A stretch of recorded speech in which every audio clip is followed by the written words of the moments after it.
Hyundai drops new car prices by almost $10,000. Hi, I'm Fred Staab for Cruise Control Motoring.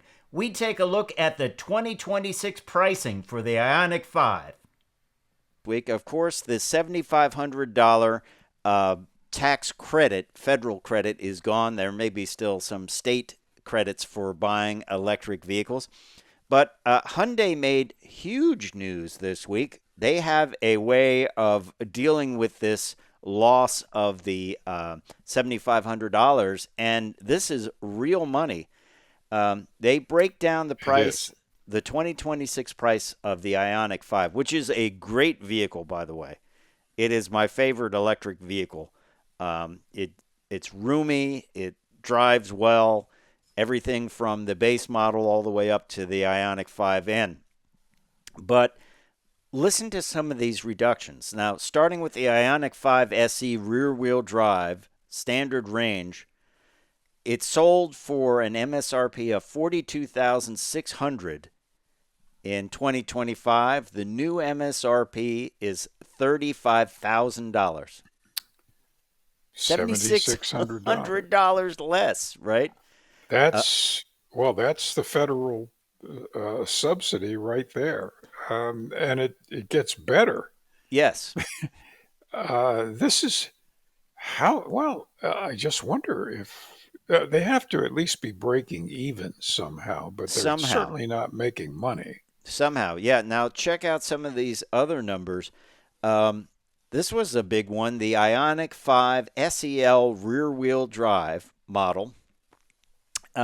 And that is $9,800 less for 2026 than from the 2025 model year. That's crazy. Same goes for the IONIQ 5 SEL all-wheel drive.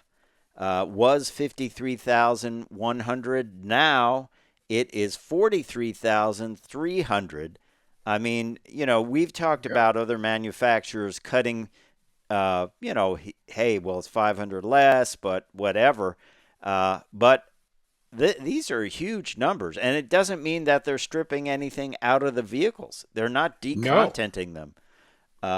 So I've never seen anything like that as far as I've never seen anything like this other than when they're just getting rid of a model they can't sell.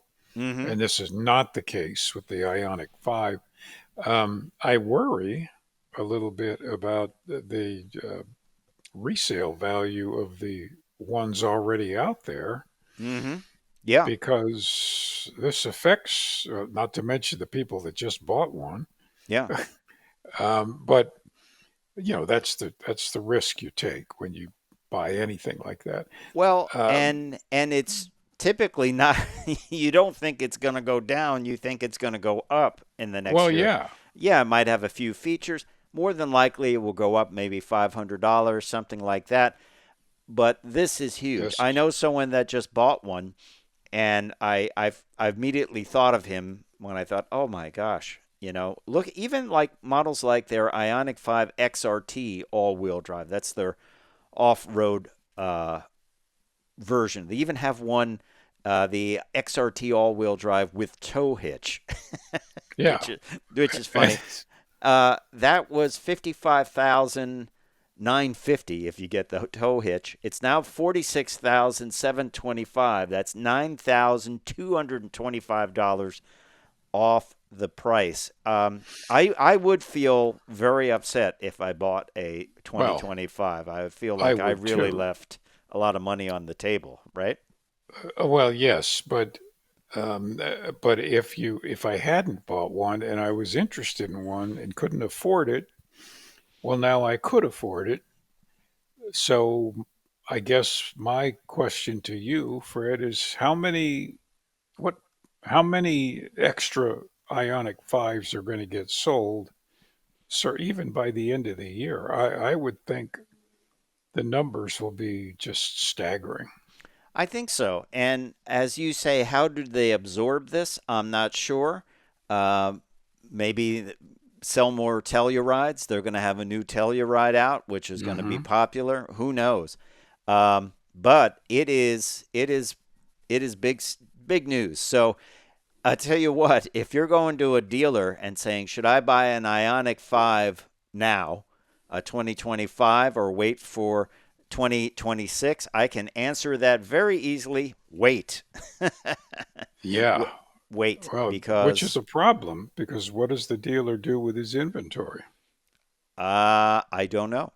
Sell it at 2026 prices, but I'd still rather have the new model. I don't know.